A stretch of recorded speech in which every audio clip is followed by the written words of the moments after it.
Hello बच्चों, let us read this question. This question says electrolysis of brine gives. और हमारे options हैं option A Cl2, option B H2, option C NaOH और option D Na+H2 + Cl2. So इस question में हमसे पूछा गया है कि जब हम ब्राइन का इलेक्ट्रोलिसिस करेंगे तो हमें कौन सी चीज़ें ऑब्टेन होंगी. सो इस क्वेश्चन को सॉल्व करने के लिए हमें जो की कंसेप्ट रिक्वायर्ड है वो है कास्टनर केल्नर सेल. सो इस प्रोसेस में हम electrolysis of aqueous sodium chloride solution, जिसे कि हम ब्राइन भी बोलते हैं, यानी कि कास्टनर केल्नर सेल में हम सोडियम क्लोराइड के एक्वस सॉल्यूशन का इलेक्ट्रोलिसिस करते हैं और उसके रिजल्ट में जो मेन कंपाउंड हम ऑब्टेन करते हैं वो होता है सोडियम हाइड्रोक्साइड, या जिसे हम NaOH बोलते हैं. यानी कि NaOH की फॉर्मेशन के लिए हम ये प्रोसेस करते हैं.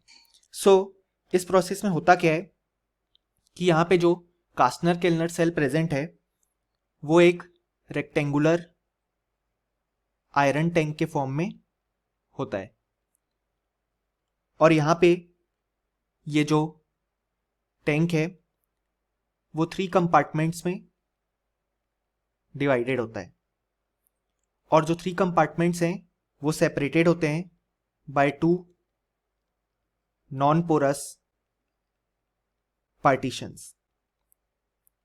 यानी कि नॉन पोरस का मतलब है कि वहां से चीजें एक्सचेंज नहीं हो पाएंगी. पोरस का मतलब होता है जिसमें कोई भी चीज पास हो सकती है, बट यहाँ पे जो पार्टीशन है वो नॉन पोरस होंगे. सो अगर हम इस सेल का स्ट्रक्चर देखें तो हम इसे कुछ इस तरीके से ड्रॉ कर सकते हैं कि यहाँ पे कुछ इस तरीके से ग्रूव्स प्रेजेंट हैं. देन जो ये वाला रीजन है उसमें हमारे पास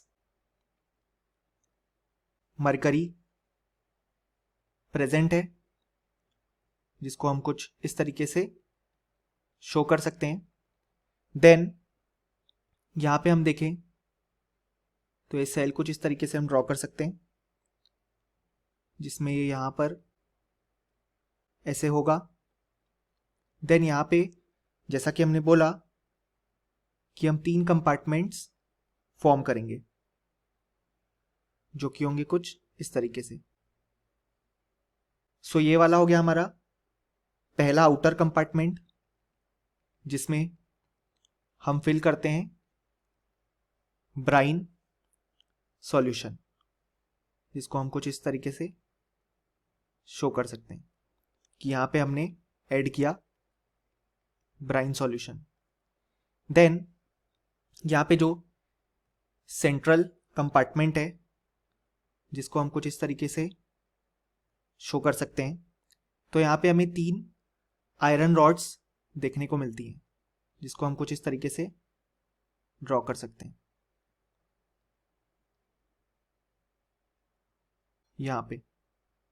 सो ये हो गई हमारी 3 आयरन रॉड्स. सो जो ये वाला कंपार्टमेंट है ये है हमारा सेंट्रल कंपार्टमेंट. देन यहां पे ये हमारा सेंट्रल कंपार्टमेंट कंप्लीट हो गया. सो ये हमारा सेंट्रल कंपार्टमेंट इस तरीके से कंप्लीट हो गया. देन यहां पे हमने देखा कि ये है हमारा पहला आउटर कंपार्टमेंट. देन ये है हमारा सेंट्रल कंपार्टमेंट एंड सिमिलरली हमारे पास इस तरफ एक और आउटर कंपार्टमेंट है जिसको हम कुछ इस तरीके से ड्रॉ कर सकते हैं यहां पे कुछ इस तरीके से कनेक्ट. देन इस तरफ हमारा ये जो आयरन टैंक है वो कंप्लीट हो गया कुछ इस तरीके से. सो इस वाले जो आउटर कंपार्टमेंट में है उसमें भी हमारे पास प्रेजेंट होता है ब्राइन सॉल्यूशन, जिसको हम कुछ इस तरीके से ड्रॉ कर सकते हैं, यानी कि इस तरफ हम ब्राइन सॉल्यूशन डाल रहे हैं, क्योंकि हम इलेक्ट्रोलिसिस किसका करेंगे, ब्राइन सॉल्यूशन का।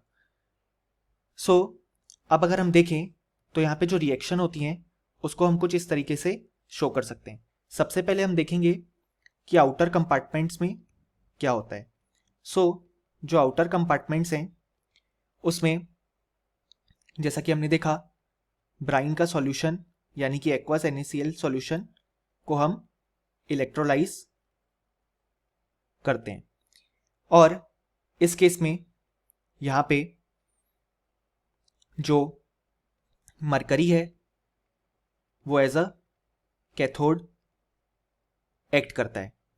और कैथोड पे अगर हम देखें तो जो रिएक्शन होती है उसको हम कुछ इस तरीके से शो कर सकते हैं।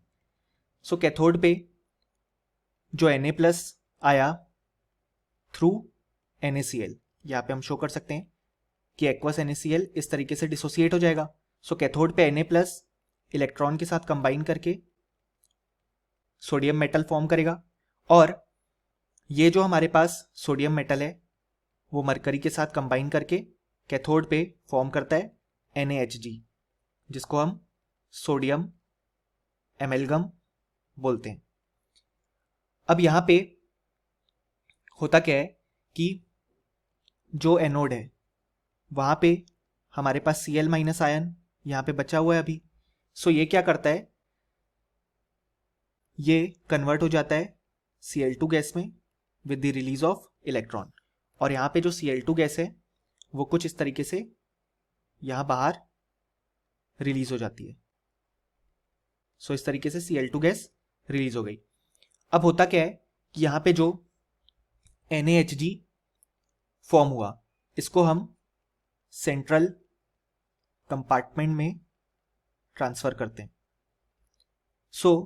इसके बाद होता यह है कि यहाँ पे हम देख रहे हैं सेंट्रल कंपार्टमेंट को।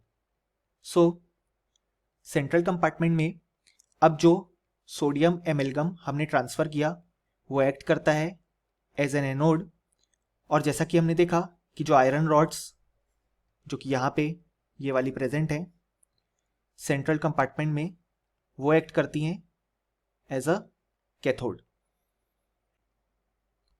यहाँ पे एनोड पे ये वाली रिएक्शन होती है कि 2NaHg कन्वर्ट होता है 2Na+ प्लस 2Hg यानी कि मरकरी, और 2 इलेक्ट्रॉन रिलीज हो जाते हैं। अब यहाँ पे जो आयरन कैथोड है वहाँ पे हमें रिएक्शन देखने को मिलती है कि क्योंकि हमने एक्वस सॉल्यूशन लिया है तो वाटर प्रेजेंट है, वो इन 2 इलेक्ट्रॉन को यूज़ करके कन्वर्ट हो जाता है 2OH- और H2 गैस रिलीज हो जाती है। और ये सब हो रहा है सेंट्रल कंपार्टमेंट में, यानी कि यहाँ पे कुछ इस तरीके से जो H2 गैस है वो रिलीज हो जाएगी। अब इसके बाद होता क्या है कि हम देख सकते हैं यहाँ पे Na+ फॉर्म हुआ और यहाँ पे OH- फॉर्म हुआ। ये Na+ और OH- साथ में कंबाइन होकर फॉर्म करते हैं NaOH, जो कि हमारा डिजायर्ड प्रोडक्ट था, यानी कि सोडियम हाइड्रोक्साइड। अगर हम नेट रिएक्शन देखें तो वो हो जाएगी 2NaHg plus 2H2O converting to 2NaOH plus H2 gas release और 2Hg। जैसा कि हमने देखा जो हाइड्रोजन गैस है वो रिलीज हो जाती है। अब यहाँ पे हम देख रहे हैं कि सेंट्रल कंपार्टमेंट में जो NaOH है उसकी स्ट्रेंथ ग्रेजुअली इंक्रीज होगी, क्योंकि जैसे जैसे ये रिएक्शन प्रोसीड करेगी NaOH का अमाउंट इंक्रीज होगा। इसके बाद जब ये कंसंट्रेशन NaOH की अबाउट 20% पहुंच जाती है तो हम इसे सेंट्रल कंपार्टमेंट से रिमूव कर लेते हैं और इवापोरेट करके सॉलिड सोडियम हाइड्रोक्साइड में कन्वर्ट कर लेते हैं। इस तरीके से हमें रिजल्ट मिलता है और यहाँ से हम जो NaOH है उसको रिमूव कर लेते हैं। यानी कि हम देख सकते हैं कि हमारे जो ऑप्शन ए है Cl2 वो बिल्कुल करेक्ट है, क्योंकि हमने देखा Cl2 ऑब्टेन हुई, H2 भी ऑब्टेन हुई और NaOH भी ऑब्टेन हुआ। लेकिन ऑप्शन डी इनकरेक्ट है, क्योंकि हमें यहाँ पे फाइनली Na ऑब्टेन नहीं हुआ।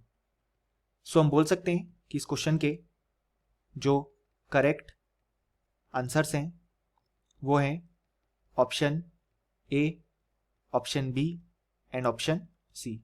Hope you understood it well. Best of luck.